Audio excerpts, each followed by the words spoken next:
I guess this is for both guys. Bumper, maybe you could take it first, and Simeon. A lot of chances, obviously. Cam's been so reliable. How convinced were you guys he was going to hit that? And did you guys say something to him, especially Bumper being a captain? Did you say something to him, kind of lift him up after that? We all could have made plays, not force that situation. Cam's won a lot of games for us, so just part of the game. Never seen that kind of bounce. But yeah, we're gonna love him up. Moving on. Cam's a great kid, and he'll bounce back. Yeah, like Bum said, Cam won a lot of games for us, and we know things happen in football, so we're not worried about that. We know he's gonna make the next kick. That's all we're really focused about, and really the focus shifts to Alabama now. This is for both of you, maybe Simeon first. Y'all started off the game with 4 straight 3-and-outs. What was the key to that hot start, and then what was Texas A&M able to do to start moving the ball? A&M is a very good team. Has a lot of good skill players. Max Johnson had a great game. HA had a great game. He started to get them rolling a little bit, and the momentum started to shift a little bit in there. But I feel like we was just playing our game, focusing on our keys, making sure our eyes was in the right spot. But they have great players on their side too, and they started to make plays as well. Yeah, like Simeon said, we had a great, week of preparation, and so coming out of the gate, we were locked on our keys, and as the game went on, they went to things that worked for them. I thought we did a good job finally, kind of corrected some things late in the game, but you gotta adapt quicker. You gotta make the plays, you gotta wrap up, you gotta tackle. But credit to A&M, they're a great team. Maybe you take this first and Simeon. Max Johnson didn't have awesome numbers, but he didn't turn the ball over. He seemed to scramble pretty good, made some passes you didn't expect. So what do you think of his play and his impact on the game? I thought he did, enough to win the game. He's a good player, and he never panics. I mean, every third down or something, he made a big throw, and they just kind of kept those plays going all season or all game. But credit to him, he did a really good job. Yeah, like Bum said, he did a great job at scrambling, getting outside of the pocket. Feels like we was finna have him, and then he'll make a circus throw at the last second and complete it.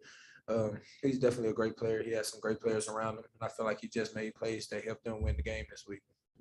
Obviously, a really tough loss tonight. You got Alabama coming in, so you need to flush this pretty fast. How do you guys do that, and how do you think you'll bounce back against Alabama?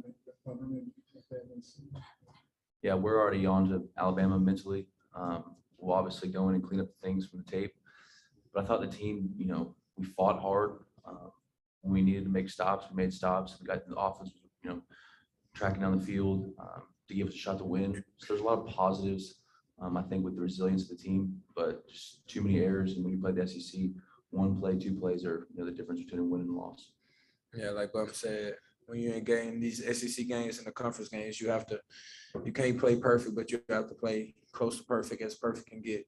So I feel like we're definitely worried about this. We're not worried about this game anymore. We're just gonna correct the errors that we had, and our focus is strictly on Alabama right now.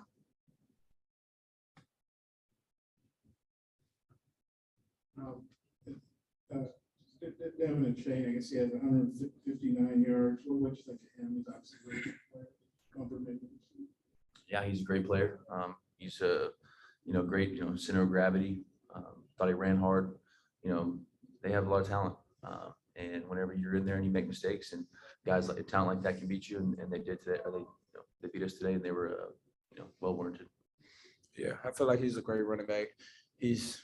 He looks small, but he's actually bigger. He runs behind his pass very good. He's very fast. He has a quick first step. He gets out on you, and then you have to catch him. So guys like that, you got to keep bottled up and don't let them use their speed. For both guys, just heading into this next week, what's kind of high on the priority list in terms of mistakes that you guys want to do? I mean, every week, continue to work on making sure we're not missing tackles, working on our angles. But a lot of that comes with good eyes, making sure we're communicating. It's all tied together. One play can you got to flush one play and go on to the next. I thought we did well at times with that, but overall as a defense, we just need to lock in our eyes and our keys, and making sure we're all running the ball. Yeah, like Bum said, our eyes running to the ball, making sure we tackle better, and also just staying focused enough to be able to play 4 quarters of good football, not having a quarter here where we slip mentally or a quarter there where we slip mentally, but actually playing 4 quarters of good football. Thanks, fellas. Appreciate it. Thank you.